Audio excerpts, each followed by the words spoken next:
Okay, it is 8:58 a.m. I'm John Browning. It is January 7th, Saturday, and I will be asking Mary Nell Marsh some of the questions that Kit prepared for me.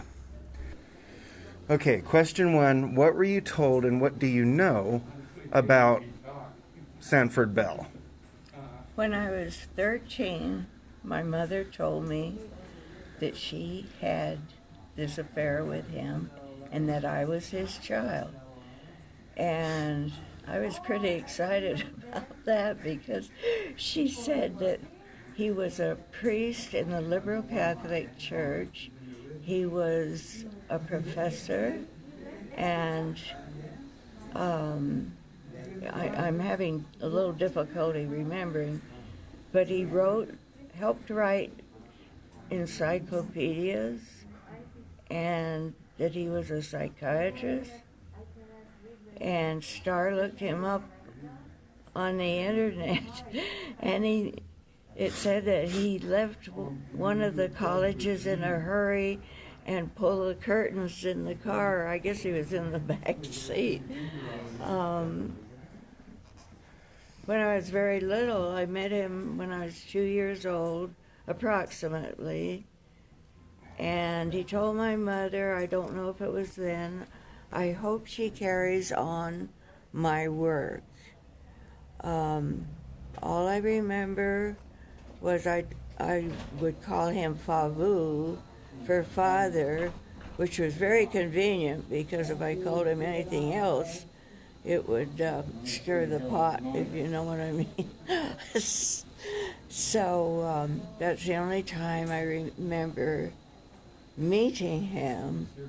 When I was about 10, my godmother picked up my mom at our home in Alhambra and took her to his funeral. That's all I knew about him then. And since Star had looked him up, he had several relationships. And before, wait a minute, bear with me. Before I was born, or when I was born, she told me he had married Lulu Bell, I think her name was, and they went off to Jerusalem. And Mom said, "You're leaving me when I need you most." He said, "You'll have me the most." And he sent her beautiful wall piece from Damascus with inlays of mother of pearl, and it had a little shelf on it for a candle. And I gave that to Star to have in her home. And Star has a framed picture of him that Mother colored in oils in his priestly regalia. And that's all I remember right there on that question. Okay, just real quick. You said 13 years old you were told about him, but then you said something about being 10 years old. At 10, you must not have known that he was your dad. I just knew he was a friend. Okay, just wanted to clarify that. Yeah. Question two is, tell me about your mom and the family you were raised in. So basically your mom and your stepdad, I guess. Mm-hmm. Well, I was very blessed. Both my parents and my brother were highly talented, and all my furniture was made by my stepfather. My mom was a fabulous cook. Christmas was out of this world. My stepfather worked for millionaires in Pasadena, and next time the Rose Parade is on, you can see the house where they start the parade is where I used to go with my stepfather on weekends in the back. He had a cottage there, and I would go visit the cooks in each house. There was the mansion for the seniors and mansion for the son that was married and had four children. Just to clarify, your father was your stepfather was a chauffeur. He was a chauffeur. Okay. Yes, and very talented.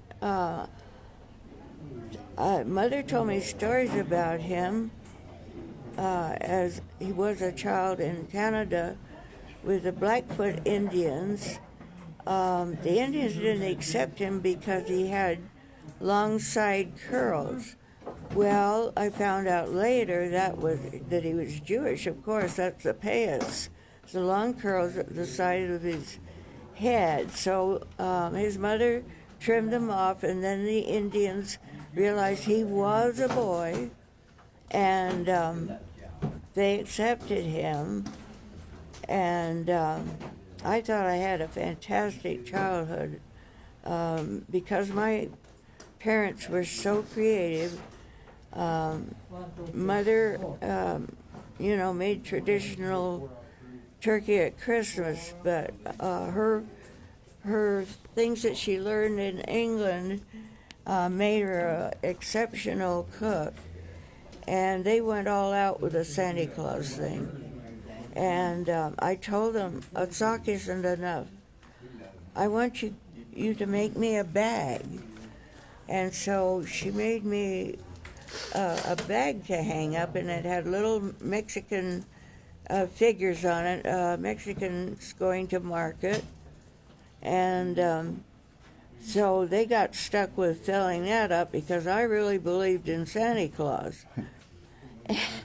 And also got goodies from the millionaires. When they didn't want something, they threw it my way, or my father would pick it up off the trash heap. And one was a silver white tree about 4 feet high with silver bells and little round ball ornaments, but the bells would ring.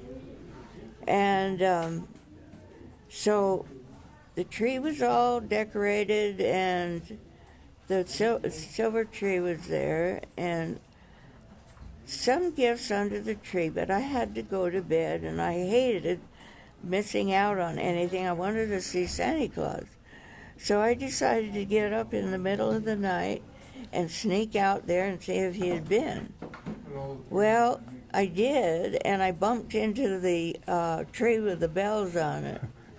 And the bells were ringing, and my mother came out of the bedroom, and she had a fit. She says, well, I almost threw my coffee mug through the window to get the police.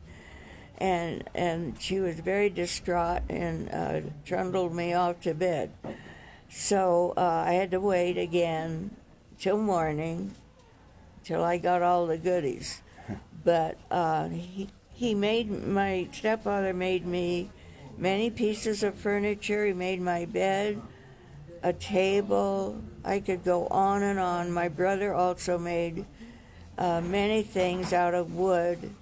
My mother made my curtains out of unbleached muslin, but she was an artist. She drew fairies on there, little elves and fairies with Crayola, and then she took wax paper and ironed it on, and it set the color of the crayon into the fabric so you could wash it.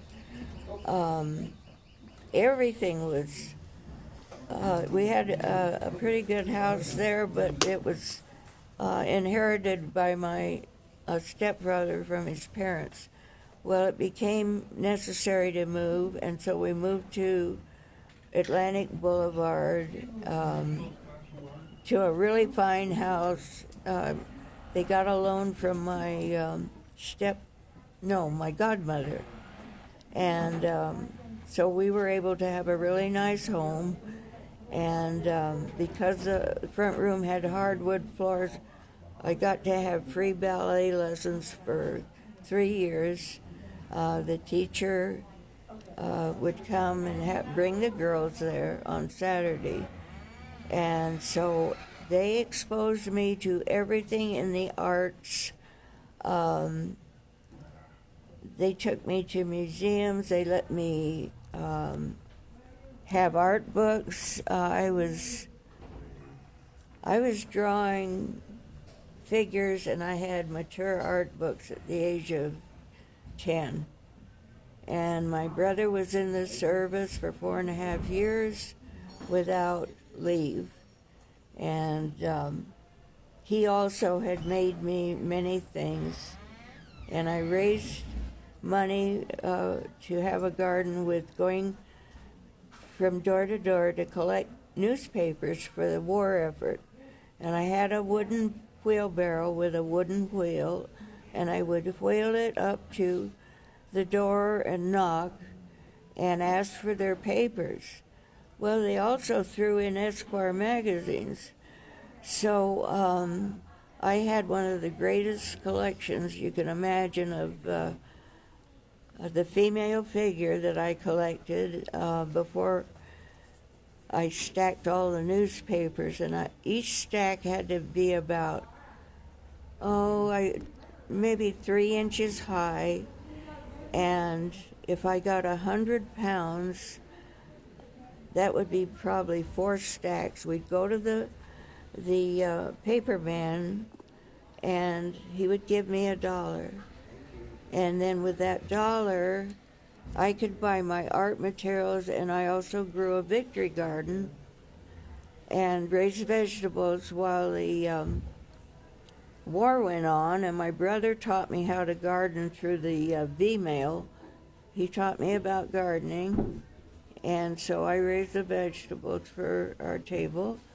And when I went up to South Pasadena on my scooter, I could buy so many things for $1. Comic books were 10 cents.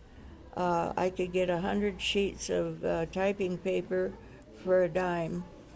And art pencils, I think, were 20 cents. And on and on. So I was a very busy little girl, and I was very outgoing, and but I was also shy. But I had a really, really good time as a child. And later, after my first marriage was a total deceit. A young man that his mom knew my mom. My dad had oil lease money for a short period of time, and Your stepdad. Your stepdad. Oh, I did? Your stepdad. Oh, my stepdad. You said dad. I beg your pardon. My stepdad had this oil lease for a short time, and this guy thought, well, I'll just marry her and get some money. Sorry to interrupt you. There's juice there. Yeah. And this is question 2, and we've got 4 more to go.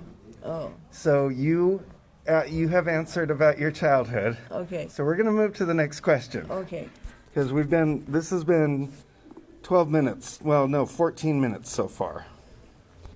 And question 4. Question 3 was what did you do during your formative years, which I feel Mom has answered. Question 4 is, did you travel? 54 is... Question 4 is, did you travel? No. No? No. So did you live in Pasadena? For a while.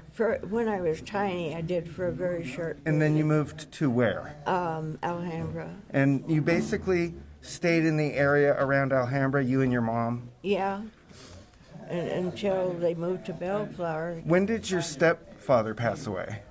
Let's see, that was when I was probably around 25. Oh, okay. Yeah. So he was with you the whole time you were growing up? Yeah. It was you, him, your mom, and your brother? Okay. So we got question 4. Okay, now this one is, how did you end up as a minister? And did you do other work outside the home before that?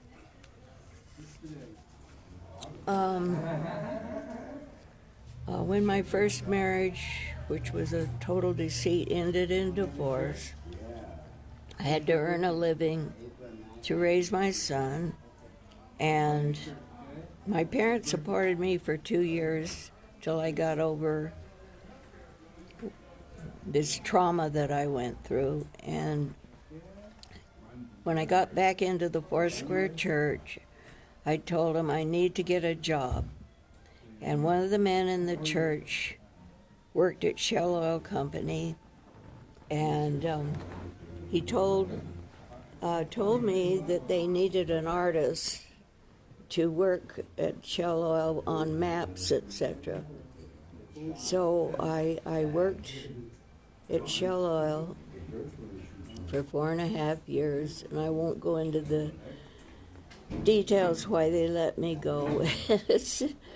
I wouldn't marry one of the geologists, so he didn't recommend me again. So anyway, then I worked in, I had a young child to support, so I worked in department stores. I always got to use my artwork. I worked in a huge stationery store and did murals once a month on the back of the part where they have a big display, and I did the windows there. I did paintings. They sold my paintings out of the windows. And I met my second husband there that was a minister, and he was having a very bad time with his wife, was having a lesbian affair, and long story short, we fell in love, and he managed to divorce her, and that's how I got into the ministry to start with, although I had been going to church, the Foursquare Church, for a very long time, and I was a teacher, and... So when you and Dad married, that's Preston Browning, David Browning was your son. He was adopted by Dad. Yes. So he took Dad's name, Browning. And wasn't he about 13 at that time? Let me think backwards.